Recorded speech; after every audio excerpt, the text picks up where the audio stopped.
ITI के DK electrician channel में आपका स्वागत है। आज हम आईटीआई के सेकेंड ईयर के इम्पोर्टेंट एमसीक्यू के बारे में चर्चा करेंगे। दोस्तों, ये बहुत ही महत्वपूर्ण एमसीक्यू हैं जो हमेशा परीक्षाओं में पूछे जाते हैं, इसलिए आप इसकी अच्छे से तैयारी कीजिए। चलिए चलते हैं हम अपने एमसीक्यू की ओर। तो दोस्तों, सबसे पहला हमारा क्वेश्चन है, भारतीय विद्युत नियम के अनुसार निम्न अथवा मध्यम वोल्टेज की स्रोपरी लाइन, इसी को ओवरहेड लाइन भी कहा जाता है, का कोई चालक सड़क के पार अथवा उसके किसी अंश के लिए मीटर की न्यूनतम ऊंचाई कम से कम स्थापित नहीं किया जाना चाहिए। दोस्तों, ये जो हमारी निम्न और मध्यम वोल्टेज की जो ओवरहेड लाइन होती है, तो उसकी जो ऊंचाई होती है वो कितनी होती है, सिंपल सा क्वेश्चन है। तो दोस्तों, इसका राइट आंसर है ऑप्शन डी, 5.486 यानी 18 फीट। इसी प्रकार हमारा अगला क्वेश्चन है, डीसी मोटर की घूर्णन दिशा ज्ञात करने के लिए किस नियम का प्रयोग किया जाता है। दोस्तों, आपके सामने ऑप्शन है, फ्लेमिंग के दाएं हाथ का नियम, एम्पियर का दाएं हाथ का नियम, सी में है फ्लेमिंग का बाएं हाथ का नियम, और डी है कॉर्क स्क्रू का नियम। तो जल्दी से सोचकर बताइए दोस्तों। दोस्तों, इसका जो राइट आंसर है फ्लेमिंग के बाएं हाथ का नियम। दोस्तों, इसके अलावा जो हमारा फ्लेमिंग के दाएं हाथ का नियम है, इसका उपयोग जनरेटर में ईएमएफ की दिशा ज्ञात करने के लिए किया जाता है। और जो डी है हमारा कॉर्क स्क्रू का नियम, तो इसका जो होता है वो विद्युत धारा की दिशा ज्ञात करने के लिए किया जाता है। तो इसी प्रकार हमारा अगला क्वेश्चन है, पिंजरा प्रेरण मोटर यानी स्क्विरल केज इंडक्शन मोटर का प्रारंभिक बल गुण निम्नलिखित होता है। दोस्तों, इसके ऑप्शन है, निम्न प्रारंभी धारा, निम्न प्रारंभी, और बी है निम्न प्रारंभी धारा और उच्च पावर फैक्टर, और सी है उच्च प्रारंभी धारा, उच्च पावर फैक्टर, और ऑप्शन डी है उच्च प्रारंभी धारा और निम्न पावर फैक्टर। दोस्तों, यहाँ पर पावर फैक्टर को प्रारंभी भी बोला जाता है। तो चलिए चलते हैं, इसका जो राइट आंसर है ऑप्शन सी, उच्च प्रारंभी धारा और उच्च पावर फैक्टर। दोस्तों, ये बहुत ही महत्वपूर्ण क्वेश्चन है, इसलिए आप इसको जल्दी से जल्दी नोट कर लीजिए। इसी प्रकार हमारा अगला क्वेश्चन है, समकालिक यानी सिंक्रोनस मोटर में प्रयोग किए जाने वाली डैम्पर वाइंडिंग का क्या उद्देश्य होता है। तो इसके ऑप्शन है, ऑप्शन ए, समकालिक मोटरों में फील्ड का उद्दीपन प्रदान करना, ऑप्शन बी, समकालिक मोटरों में निरंतर गति बनाए रखना, और ऑप्शन सी, समकालिक मोटरों को आरंभ करना, और ऑप्शन डी, समकालिक मोटरों में रोटेटिंग चुंबकीय फील्ड को स्थापित करना। तो दोस्तों, जल्दी से जल्दी इसका आंसर टाइप कर दीजिए। तो इसका जो राइट आंसर है वो है ऑप्शन सी, समकालिक मोटरों को आरंभ करना। दोस्तों, जो हमारी सिंक्रोनस मोटर होती है वो सेल्फ स्टार्ट नहीं होती है, उसे सेल्फ स्टार्ट बनाने के लिए डैम्पर वाइंडिंग की जाती है, तथा इसी के साथ जो डैम्पर वाइंडिंग होती है, हमारे सिंक्रोनस मोटर में हंटिंग दोष पाया जाता है, तो उसको दूर करने के लिए भी हम डैम्पर वाइंडिंग का प्रयोग करते हैं। इसी प्रकार हमारा अगला क्वेश्चन है, ट्रांसफार्मर में प्रयुक्त कंजर्वेटर होता है।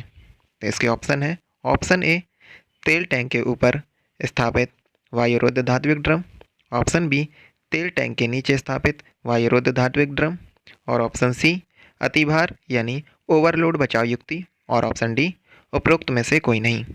तो दोस्तों, इसका राइट आंसर है ए, तेल टैंक के ऊपर स्थापित वायुरोध धात्विक ड्रम। तो दोस्तों, जो हमारा ट्रांसफार्मर होता है, तो उसमें एक मेन टैंक होता है, और मेन टैंक के ठीक ऊपर एक छोटा सा टैंक होता है, जैसे हम कंजर्वेटर कहते हैं। कंजर्वेटर का जो कार्य होता है वो मेन टैंक में तेल का स्तर बनाए रखने के लिए होता है।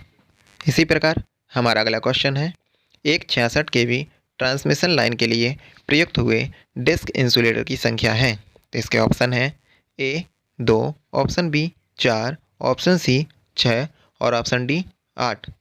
तो दोस्तों, इसका राइट आंसर है ऑप्शन सी 6। तो दोस्तों, जो हमारी 33 केवी या 66 केवी होती है, तो उसमें हम डिस्क इंसुलेटर का प्रयोग करते हैं। या हमारा क्वेश्चन यह भी बन सकता है कि 66 केवी में किस प्रकार के इंसुलेटर का प्रयोग किया जाता है। तो इसका राइट आंसर है डिस्क इंसुलेटर। इसी प्रकार हमारा अगला क्वेश्चन है, सिंक्रोनस मोटर के वी वक्र खालिस्तान के मध्य संबंध प्रकट करते हैं। इसके ऑप्शन है, एक्साइटेशन करंट और बैक ईएमएफ बल, बी है फील्ड करंट और पावर फैक्टर, ऑप्शन सी है फील्ड करंट और सप्लाई वोल्टेज, और ऑप्शन डी है उपरोक्त में से कोई नहीं। तो दोस्तों इसका राइट आंसर है ऑप्शन सी, फील्ड करंट और सप्लाई वोल्टेज। तो इसी प्रकार हमारा अगला क्वेश्चन है, एक नए थर्मोस्टेट का प्रतिरोध होना चाहिए। तो इसके ऑप्शन है ए 0 अथवा केवल कुछ ओम, ऑप्शन बी किलो ओम में, ऑप्शन सी अनंत और ऑप्शन डी मेगा ओम में। तो दोस्तों इसका राइट आंसर है ऑप्शन बी किलो ओम में। दोस्तों ये जो हमारा थर्मोस्टेट होता है वो ताप नियंत्रक युक्ति होता है, अर्थात जब निर्धारित तापमान से अधिक तापमान हो जाता है तो हमारा थर्मोस्टेट काम में आता है। इसका प्रयोग विद्युत प्रेस वगैरह में किया जाता है। इसी प्रकार हमारा अगला क्वेश्चन है, कम्यूटेटर पर स्पार्किंग अधिकतर किसकी स्थिति ठीक न होने के कारण होती है। तो इसके ऑप्शन है armature, option B brush, option C starter और ऑप्शन डी ट्रेन। तो दोस्तों इसका जो राइट आंसर है ऑप्शन बी ब्रश। जब कभी भी ब्रश की स्थिति ठीक ना हो तो हमारे जो कम्यूटेटर होता है वो क्या करने लगता है, स्पार्किंग पैदा करने लगता है। इसी प्रकार हमारा अगला क्वेश्चन है, हाई वोल्टेज ट्रांसमिशन लाइन में सबसे शीर्ष कंडक्टर होता है। तो इसके ऑप्शन ए है R phase conductor, option B Y phase conductor, option C B phase conductor और ऑप्शन डी अर्थ कंडक्टर। तो दोस्तों इसका जो राइट आंसर है ऑप्शन डी अर्थ कंडक्टर। जो हमारी हाई वोल्टेज होती है तो उसमें अर्थ कंडक्टर को सबसे ऊपर रखा जाता है।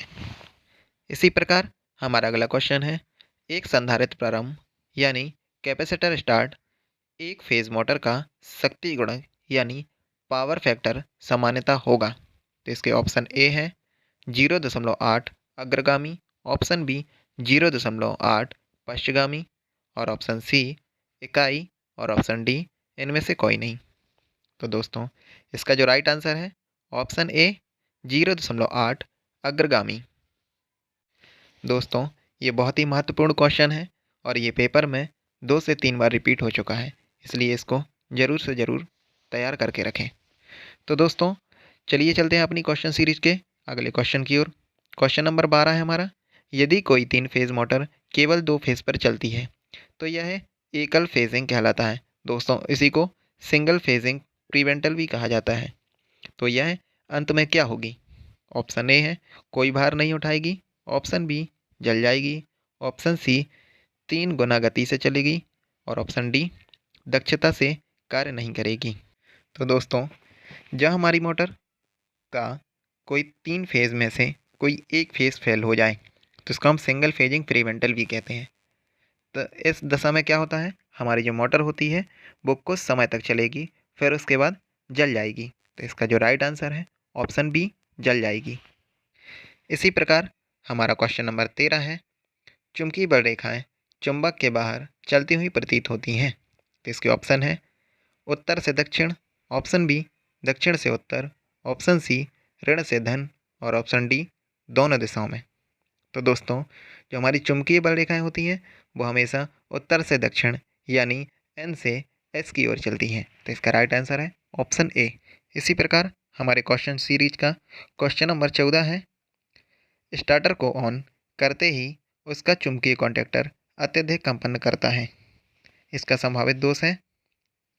तो इसके ऑप्शन है निम्न वोल्टेज एवं एकल फेजिंग, ऑप्शन बी उच्च वोल्टता, ऑप्शन सी संयोजकों के बीच में धूल की उपस्थिति और ऑप्शन डी निम्न वोल्टता एवं संयोजकों के बीच धूल की उपस्थिति। तो दोस्तों इनके 2 कारण हो सकते हैं। तो पहला कारण हो सकता है कि लो वोल्टेज हो सकता है और संयोजकों के बीच की धूल की उपस्थिति, या कॉन्टैक्टर में क्या हो उसके जो टर्मिनल होते हैं उनका भी ढीला होना। तो दोस्तों हमारे क्वेश्चन सीरीज का आखिरी क्वेश्चन है 15, सिंक्रोनस मोटर का संचालन निम्नलिखित में से किस पर किया जा सकता है।